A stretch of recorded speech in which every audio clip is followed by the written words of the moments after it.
पीलीभीत में आधी रात उस वक्त हड़कंप मच गया जब एक गांव में किसान के घर पर बाघ पहुंच गया, जिसके बाद पूरे गांव में अफरा तफरी का माहौल छा गया। और जिसके घर में बाघ आया उसने अपने परिवार को एक कमरे में बंद कर लिया और करीब 12 घंटे तक पीड़ित परिवार की सांस अटकी रही।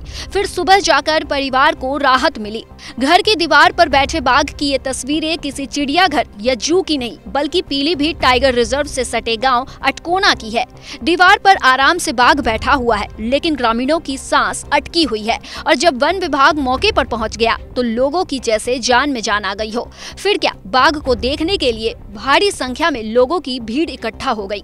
अटकोना गांव में करीब रात 12 बजे एक बाघ किसान के घर में घुस गया। पहले तो परिवार के सदस्य पर हमले का प्रयास किया, लेकिन गनीमत ये रही कि बाघ अपने हमले में नाकाम रहा, जिसके बाद पीड़ित परिवार ने चार दीवारी में खुद को कैद कर लिया और इसकी सूचना पड़ोसियों को दी। फिर पड़ोसियों ने इसकी सूचना वन विभाग को दी और फिर सुबह वन विभाग की टीम ने करीब 3 घंटे की कड़ी मशक्कत के बाद बाघ को अपने काबू में कर लिया। आज जब बाघ आया, जब 12 बज रहे थे, लगभग 12 बजे से बाद में हम लोग जाग गए सब। एक हमारा भाई पास में लेटा था, उस पर इसने हमला करने की भी कोशिश करी, मगर कार पास होने से वो बच गया। फिर जब सब लोग हम जाग गए तो ये दीवार पर बैठ गया। फिर हम तब से जंगलात वालों को फ़ोन लगाना चालू कर दिया। पहले 112 को लगाया, 112 तो आ गई 20-25-30 मिनट में फ़ोन लगाकर। बाद में जंगलात वाले जो हैं ये बेचारे सुबह पहुँचे हैं, लगभग कुछ लोग तो आ गए 4 बजे, नहीं 4 बजे फॉरेस्टर वगैरह नीचे वाले जो लोग हैं वो आ गए थे। बाकी ये लोग कुछ 6 बजे आए, कोई 8 बजे आया, कोई 9 बजे आया। फिर डॉक्टर साहब नहीं बोले आए थे, फिर डॉक्टर साहब आए, इंजेक्शन लगाया गया है। अब टीम ने पकड़ लिया है शेर को। यहाँ पर देखा कई बार टेम्पलाइज किया गया, कई बार हाँ जी, एक बार नहीं कई बार। फिलहाल अब बाघ को मेडिकल परीक्षण के लिए टाइगर रेस्क्यू सेंटर भेज दिया गया है, जिसके बाद ग्रामीणों ने राहत की सांस ली है। पर सवाल यही है कि अक्सर इन इलाकों में ऐसी घटनाएं देखने को मिलती है, क्योंकि बगल में ही टाइगर रिजर्व है। ऐसे में वन विभाग को इस पर ध्यान देना चाहिए और सुनिश्चित करना चाहिए कि आगे से इस तरह की घटना ना हो, नहीं तो इसका अंजाम बुरा भी हो सकता है।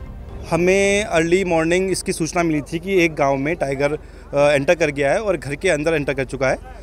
हमने तभी हमारी माला रेंज की और पीलीभीत की रेंज की टीम को मोबिलाइज़ किया और तत्काल बाघ जहां पे था उसको घेराबंदी करके लोकलाइज़ किया गया। उसके बाद से अर्ली मॉर्निंग से हमारा ऑपरेशन चालू है और फाइनली हमने उच्च अधिकारियों से परमिशन ली इसके बारे में सिचुएशन बताते हुए कि कितनी गंभीर सिचुएशन है, उसको कितना अर्जेंसी में इसको ट्रैंक्विलाइज़ करना पड़ा हमें।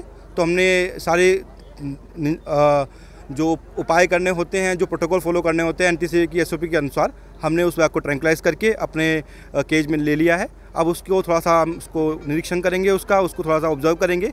उसके बाद जैसा भी ऊपर संदेश मिलेगा उस हिसाब से इस बाघ को भेजा जाएगा। हमने देखा 1 घंटे तक रेस्क्यू चला था, उसमें बाघ कई बार आपके जाल से बाहर निकला। कहाँ डांट भी कई सारी लगाई, क्या कहना है? देखिए, ऐसा है कि जो मेडिकल एक्सपर्ट्स बताते हैं जिस हिसाब से डांट लगाई जाती है, बॉडी वेट के हिसाब से डांट लगाई जाती है, क्योंकि ये जो डॉक्टर साहब जो वेट जज करते हैं वो ओकुलरली करते हैं। उनके पास कोई मेथड नहीं होता है कि उनको उसका वेट ले सकें।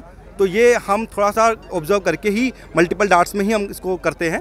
जो एनटीसी का प्रोटोकॉल है उसके अकॉर्डिंगली हम इसको ट्रैंक्विलाइज किया गया यहाँ पे। क्या मान लीजिए कलीनगर क्षेत्र को निजात मिल गया बाघ से? देखिए, ऐसा है कि ये बाघ प्रभावित क्षेत्र है, यहाँ पे बाघों की संख्या काफ़ी अत्यधिक है। तो अक्सर यहाँ पे आसपास बाघों का मूवमेंट लगा रहता है, बट हम ये कोशिश करते हैं कि बाघ की मूवमेंट के कारण किसी भी मानव को क्षति ना पहुंचे, जनहानि ना हो। ये हमारा प्रयास है और हम इस प्रयास में सफल होते जा रहे हैं। कितनी एज की है? अभी ये बाघिन है, बट इसका परीक्षण करके हम और इलाकों को बता पाएंगे।